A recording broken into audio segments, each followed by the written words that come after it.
সিপিআইএমের দেওয়াল লিখনে বাধা দেওয়ার অভিযোগ তৃণমূলের বিরুদ্ধে, এমনকি অকথ্য ভাষায় গালাগালি ও হুমকি দেওয়ার অভিযোগ।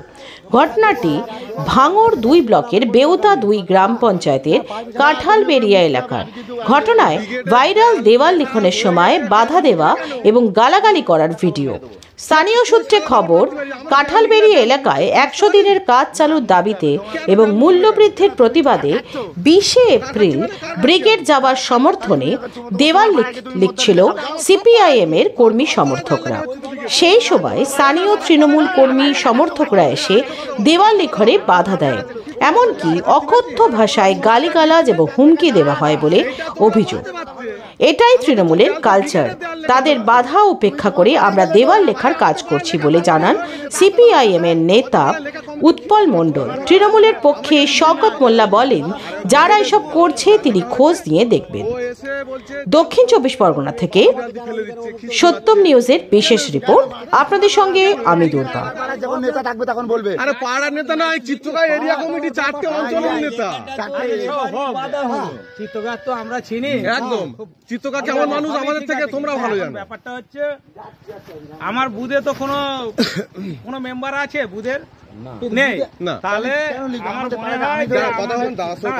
আমার মনে হয় আমাদের বুথে না লেখাই ভালো। তোমরা অন্য অন্য জায়গায় লেখো, ফুলবেড়ে লেখো, পাঁচুড়ে লেখো, আদিশালায় যাও। এসে ফার্স্ট তো তুমি এখানে না, ফার্স্ট এখানে লিখিনি, আমরা পাঁচুড়ে হাতির মোড়ে ডাল লিখে আসছি। হাতির মোড়ে ডাল লিখে আমরা না বাবু, আমি একটা কথা বলি শোনো, সম্পর্ক নষ্ট করলে আমার কাঁঠাল বেড়ে কোনো সিপিএম বিজেপির ডাল লেখা হবে না। বাংলা ভাষা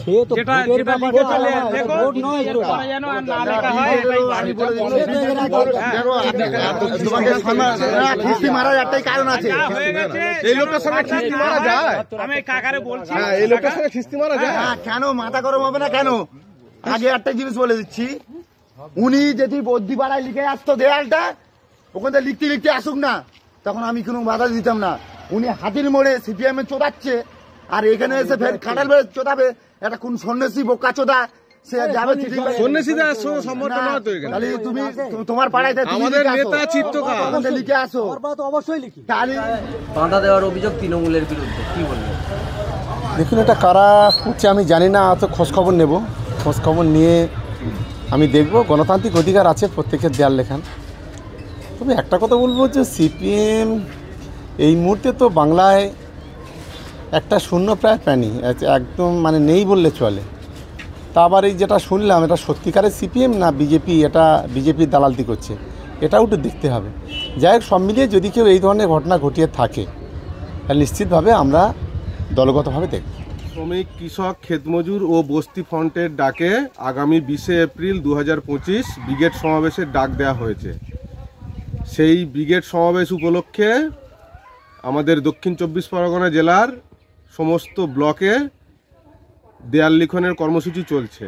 সেই মতো আজকে ভাঙড় 2 নম্বর ব্লকে বেউতা 2 অঞ্চলের কাঁঠালবেড়ে এলাকায় লেদার কমপ্লেক্স এরিয়া কমিটির অভ্যন্তরে দেয়াল লিখনের কর্মসূচিতে আমাদের নেতৃত্ব সহ কমরেডরা উপস্থিত ছিলেন। সেখানে হঠাৎই তৃণমূলের 4-5 জন দুষ্কৃতী এসে তারা লেখায়েতে বাধা দেয় এবং তারা বলতে চায় যে আমাদের কাঁঠালবেড়িয়াতে কোনো দেয়াল লেখন করা যাবে না, কার পারমিশন নিয়ে দেয়াল লিখন করেছো, এখানে আর একটাও দেয়াল লেখা যাবে না বলে আমাদের নেতৃত্ব সহ কমরেডদের সঙ্গে বাকবিতণ্ডা বেঁধে যায়। সেখানে কমরেডরা প্রতিরোধ করে, প্রতিবাদ করে এবং সেই দেয়াল লিখনের কাজ শেষ করে এবং বিচ্ছিরি ভাষায় তারা গালিগালাজ করতে শুরু করে। তৃণমূলের দুষ্কৃতীরা, তাদের যেমন কালচার তারা সেইভাবেই চলছে সারা রাজ্য জুড়েই, এবং সেটা ভাঙড়েও আজকে নতুন নয়। তো সেই জায়গায় দাঁড়িয়ে আমাদের প্রথম কথা হচ্ছে, তৃণমূলের এত ভয় কেন? ব্রিগেড সমাবেশে ডাক দেওয়া হয়েছে কি দাবি নিয়ে? এই দাবি নিয়ে যে 100 দিনের কাজ অবিলম্বে চালু করতে হবে। 100 দিন নয়, 200 দিন কাজ ও 600 টাকা মজুরি দিতে হবে। সমস্ত কৃষক, ক্ষেতমজুর, শ্রমিকদের হচ্ছে কিনা আপনার 60 ঊর্ধ্ব 10,000 টাকা পেনশন দিতে হবে এবং কৃষি ঋণ মুকুব করতে হবে, কৃষি আইন মুকুব করতে হবে এবং তার সাথে সাথে কৃষকের ফসলের সহায়ক মূল্য দিতে হবে এবং সমকোট বাতিল সহ বিভিন্ন দাবি নিয়ে হচ্ছে কিনা আগামী 20শে এপ্রিল ব্রিগেড সমাবেশ হতে চলেছে। তাহলে এতে এত ভয় পাওয়ার কিছু নেই। কিসের জন্য এত ভয় পাচ্ছে? নিত্য প্রয়োজনীয় জিনিসপত্রের সমস্ত কিছুর দাম হু করে আকাশ ছোঁয়া হচ্ছে। এর জন্য প্রতিবাদ হবে না, প্রতিরোধ হবে না? এই প্রতিরোধের জন্যই হচ্ছে কিনা আগামী 20শে এপ্রিল ব্রিগেড সমাবেশের ডাক দেওয়া হয়েছিল। তো এই নিয়ে ভাঙড়ে আজকে তৃণমূলের এই নোংরামি প্রথম নয়। এরা আজকে যে নোংরামি হয়েছে এই নোংরামির বিরুদ্ধে কমরেডরা প্রতিরোধ করেছে, নেতৃত্বরা উপস্থিত ছিলেন, প্রতিরোধ করেছে। প্রতিরোধ করে সেখানে দেয়াল লিখেছে, তার পাশের বুথেও দেয়াল লিখন হয়েছে। তারপরে আমাদের কর্মসূচি আমরা শেষ করেছি। ভয় নয়, আপোষ নয়, শুধু সত্য খবর পরিবেশনার প্রত্যয়। সত্যম নিউজ।